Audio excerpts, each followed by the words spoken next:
Natalie from the Energy Boutique with your energy forecast for Tuesday, July 25th. So we're going to see the moon in Libra go void, of course, at 11:06 a.m. Eastern Standard Time, and we will be locking into Scorpio energy at 12:56 p.m. So the transition out of Libran energy to Scorpio energy is always pretty intense, especially seeing as the Libran energy wants us to stay in the shallow end of our emotions. We're definitely looking to find balance, to make peace, to harmonize with ourselves, with the world around us. We're light, we're bubbly, we're fluffy. Well, the Scorpio energy takes us into the depths that the Libran energy does not want to go in. So let's just look at it this way. When the moon is in Libra, we have the opportunity to see situations and circumstances from all angles, both sides, but we're staying in the shallow realm. We're just acting as an observer. We're not going too deep. We just want to kind of open up our mind space, if you will, to see both sides, to see all of the information so that we can make a well-informed decision. In the Scorpio energy, because it's a fixed water sign, we're moving into the emotional depths of the situation, of the circumstances that we've just observed, that we just stayed in the shallow end in order to kind of absorb, if you will. So when the moon is in Scorpio, things are very intense. We are very passionate. We are definitely looking to peel back the layers, if you will, of certain situations and circumstances that we may have observed from a certain surface level. And the whole point of Scorpio energy is to transform our inner realm, our emotional realm, our mental plane. And we do that by kind of doing a deep dive into all of the topics and themes that are currently on our plate for observation. Now, what's going to make this a little bit more intense for us is that we are building towards the first quarter moon that will be taking place in the Scorpio energy later on this evening. So the build up to the first quarter moon is always intense because that first quarter moon offers us an intensity, a tension, a conflict in order to understand the action that is needed in the here and now.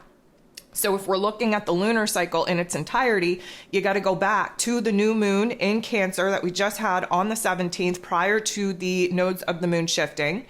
The first quarter moon is the first action point that we're able to take on bringing some of the ideas, the intentions that we had for ourselves under that new moon in Cancer to life. So because this is in Scorpio energy, first of all, the action, the attitude, the mood, the vibe will likely be I'm going to say inner realm decision first, because we have to get our heart and our head in alignment before we're going to see it manifest in our physical realm. But emotionally speaking, we're intuitive, we're intense, we're passionate, and there is a likeliness that the agitation, the frustration that usually gets triggered and activated as we approach the first quarter moon is going to push us into a realization where it's like, yep, damn, okay, got to cut the cord with this, or I have to take action on that, or I have to align with this passion project, whatever the case may be. It acts as a trigger point, an activation point, a realization point on what it is that we actually have to change, what we have to transform, what it is that we're going to actually manifest, bring to life, and orient our path and direction upon. So just keep that in the back of your mind. This is the second moon day in a row, meaning yesterday, the Monday, is naturally ruled over by the moon. We have the moon in Libra all day. All the aspects were moon related, which means that we were in an emotionally refinement type of day.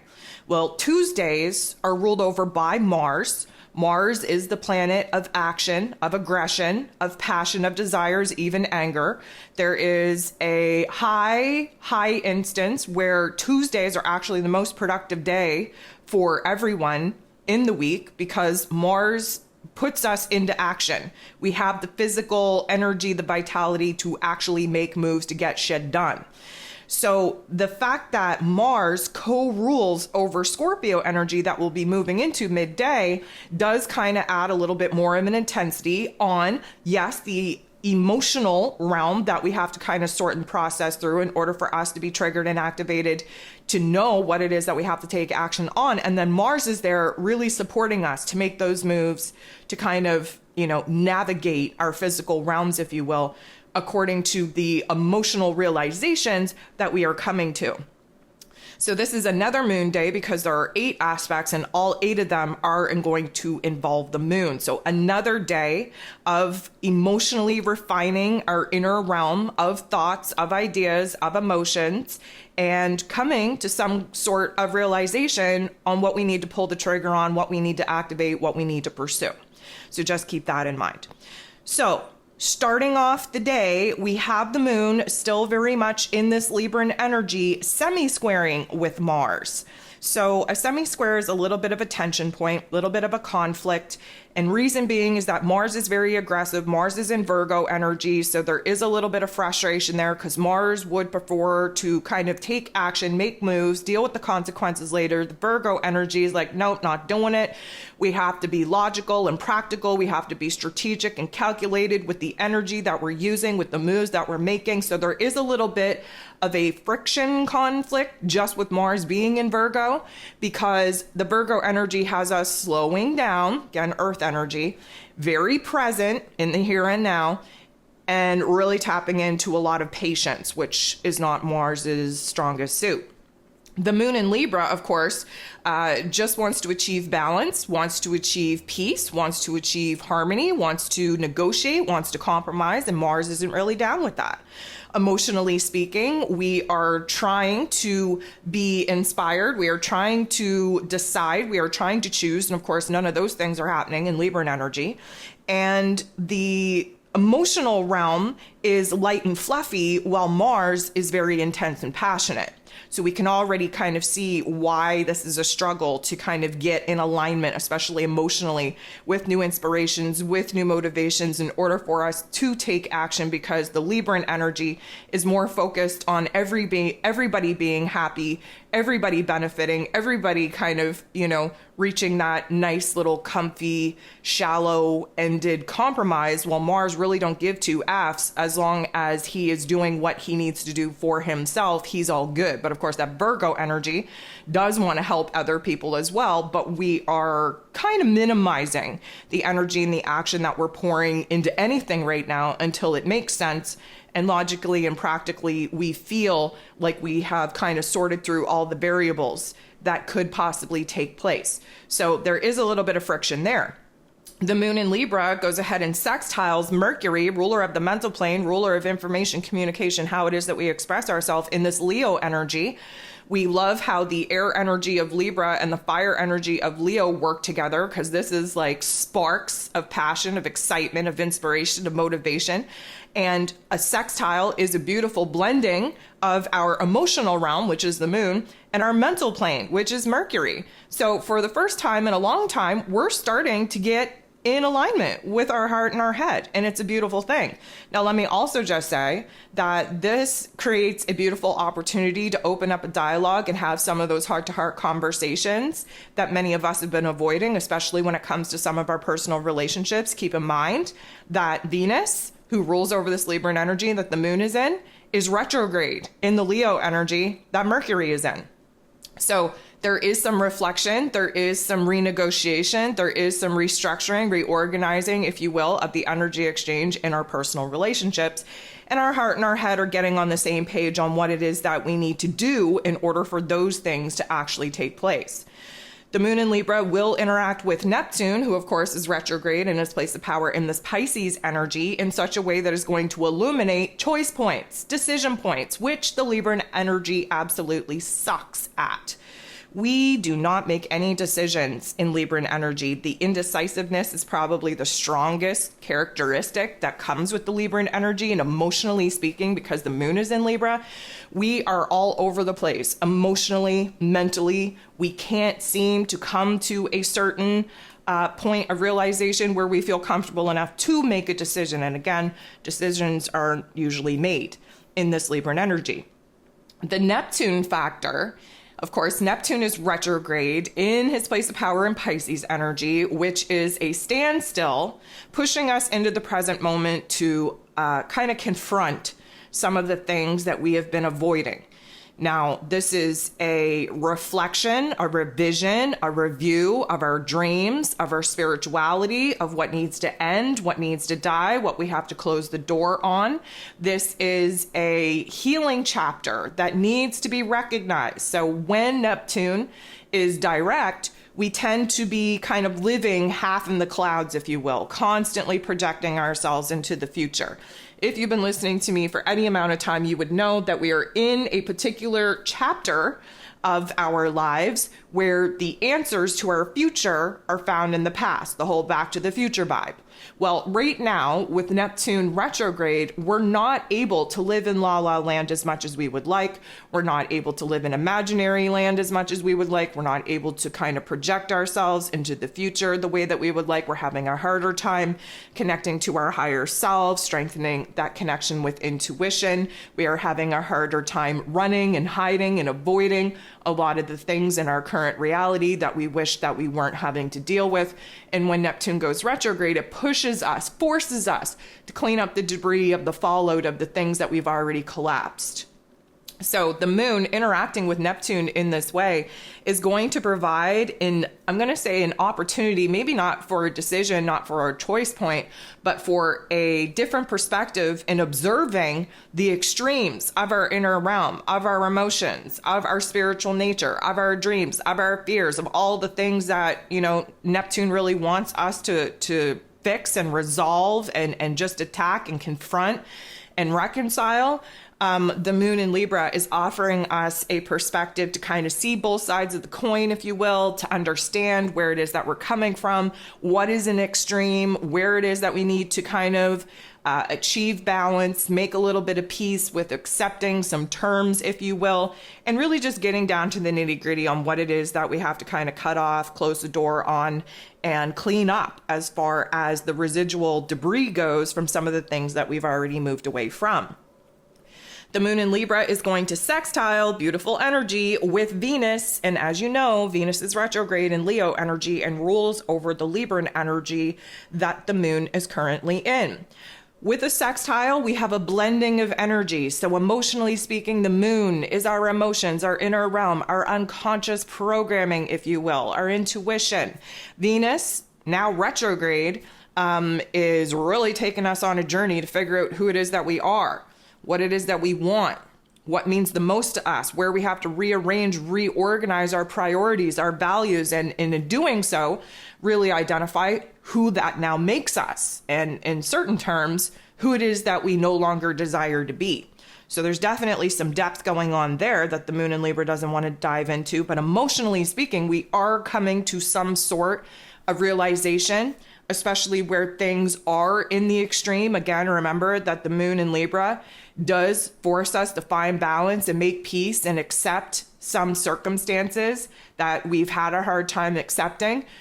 All of that needs to kind of happen through the experience of the extremes in our lives, the chaotic realm that needs to kind of have a brand new grounding point. So the moon interacting with Venus is highlighting for us our emotional wants, needs, and desires, where it is that some things are out of whack. In order for us to establish that this is what needs our time, energy, and attention, we got to balance these elements out. We have to really kind of get to the nitty gritty, the heart, the truth of the matter, and figure out what we could do to compromise, reconcile, negotiate, and find ourselves in a better space. The moon in Libra is going to make a square, which is a lot of tension, a huge conflict, with Pluto, the great transformer himself, who is retrograde in Capricorn energy. This is the last aspect that the moon in Libra is going to make before going void of course. So the moon entering into the boxing ring with Pluto, well, that speaks volumes. We're about to have a major shift in our attitude, in our mood, in our emotions, in our perception, in our understanding, in our perspective. Does it feel good? No. Conflict, confrontation, stress, intensity never does. But it leads us to a point where we recognize the funk. We recognize what's creeping up in us. We recognize what is kind of standing in the way from us taking control and power back in our lives. That's what Pluto's whole purpose and mission is. So to enter into the boxing ring and really square off with Pluto, likely will highlight some fears, some doubts, some insecurities, some indecision, some defensiveness, some protectiveness, the resistance to want to go deeper than that shallow realm of experience. And what we get here is a battle royale within us where power struggles within us are illuminated, where they may spill over and actually manifest in our relationship dynamics. But part and parcel of it is all to illuminate what it is that we're struggling with that requires us to go a little bit deeper, that the moon in Libra has prevented us in actually doing. So 11:06 a.m. Eastern Standard Time is when the moon goes void, of course. And this means that things get shaky, things get uncertain, things get unstable. We're really starting to question things. We're not feeling the vibe, and we're not feeling the right vibes. Let's just say that. Well, at 11:07 a.m., while the moon is still in Libran energy, but void, of course, we're going to see a direct opposition and a conjunction with the nodes of the moon. So let's talk about this for a second. The north node of the moon is now in Aries energy. The south node of the moon is now in Libran energy. The south node is what we have to let go of. The north node is what we have to work our way into, the path that we are going to learn over the next 18 months.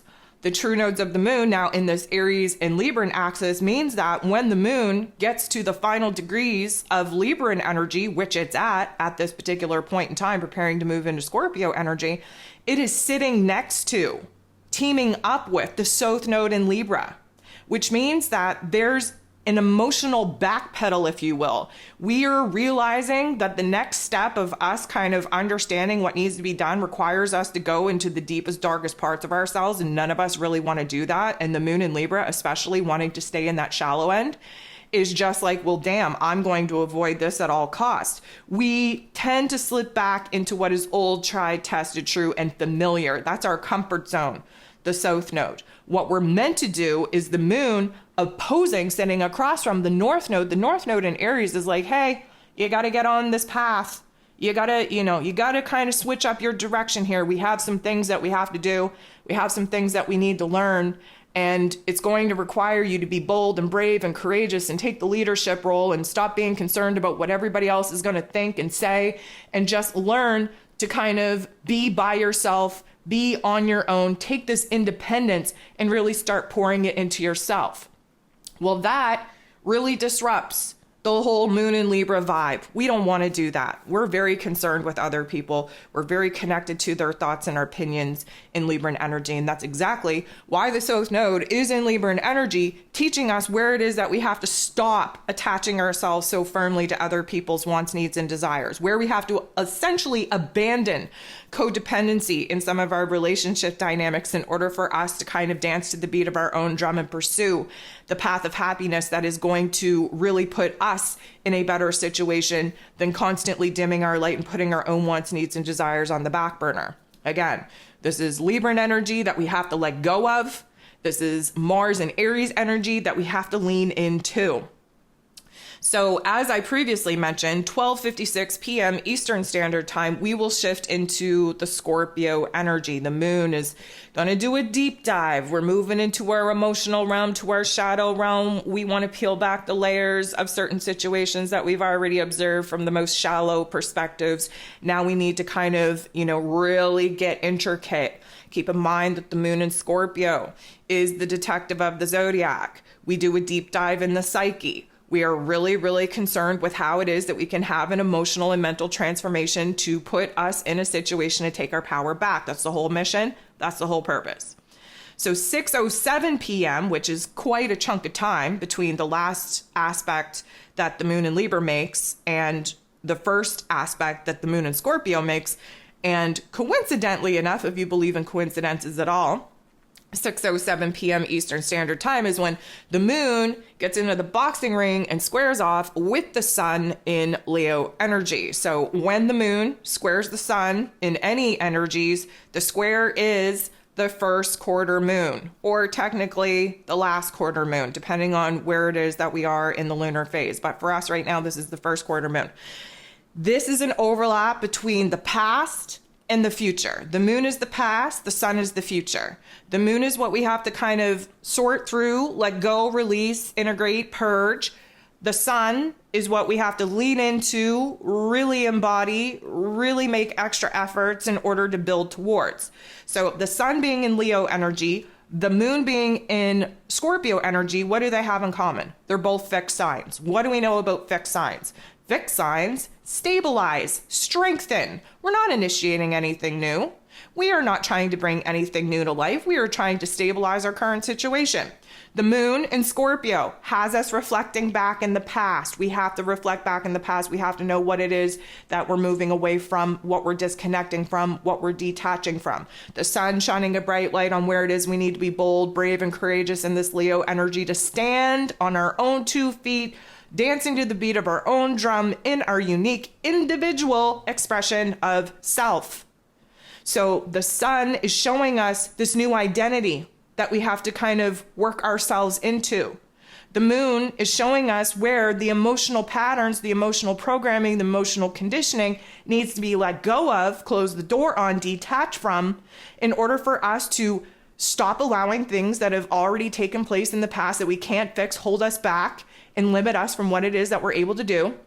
Versus the sun shining a bright light on the possibilities. As long as we can be bold, brave, and courageous enough and be very, very much in that Leo energy to embody passion, excitement, creativity, to stand on our own 2 feet, to really kind of blaze our own path towards happiness, towards excitement, towards our own egoic direction. So the square kind of, brings up tension, brings up conflict in order for us to realize what we have to let go of, what is blocking us from actually moving forward, where it is that old programming has us kind of stagnant, limited in what it is that we're able to align with as far as what it is that we want to build within ourselves, especially where our egoic identity is concerned. And the overlap illuminates the here and now where we have some choices, some decisions to make. Especially becoming more and more aware of our inner realm of emotions and thoughts and where it is that may essentially be the block, the challenge, the obstacle that is preventing us from really starting fresh, from really bossing up to these new roles and responsibilities that our new egoic self identity needs us to stand in. So there is going to be an illumination there. The last aspect that we have here today is the moon in Scorpio, making a very positive interaction with Neptune, who is retrograde in Pisces energy. This gives us some water on water action. The water on water action is necessary for a couple of reasons. First of all, it cleanses us. I shouldn't say first of all. It cleanses us. It helps us to purge. It helps us to become aware of our emotions. It aligns us with our intuition. We move into the spiritual realm of our experience. We can conjure up a vision and a dream of what it is that we need to hold on to in order to be inspired, motivated, and determined to continue to push the boundaries of the obstacles and challenges that we're facing in order to actually move on, move forward, and make the change, the transformation that our inner realm is currently going through out in our outer realm. So this is going to align us with a new realization on what is ending, what is closing, what is kind of, coming to its full point completion so that we can cleanse ourselves of the negative funk, integrate those awarenesses within ourselves, stand in our power, align with our heart space, download a new vision, new dream, trust our intuition, trust the process, and essentially be prepared to actually move forward.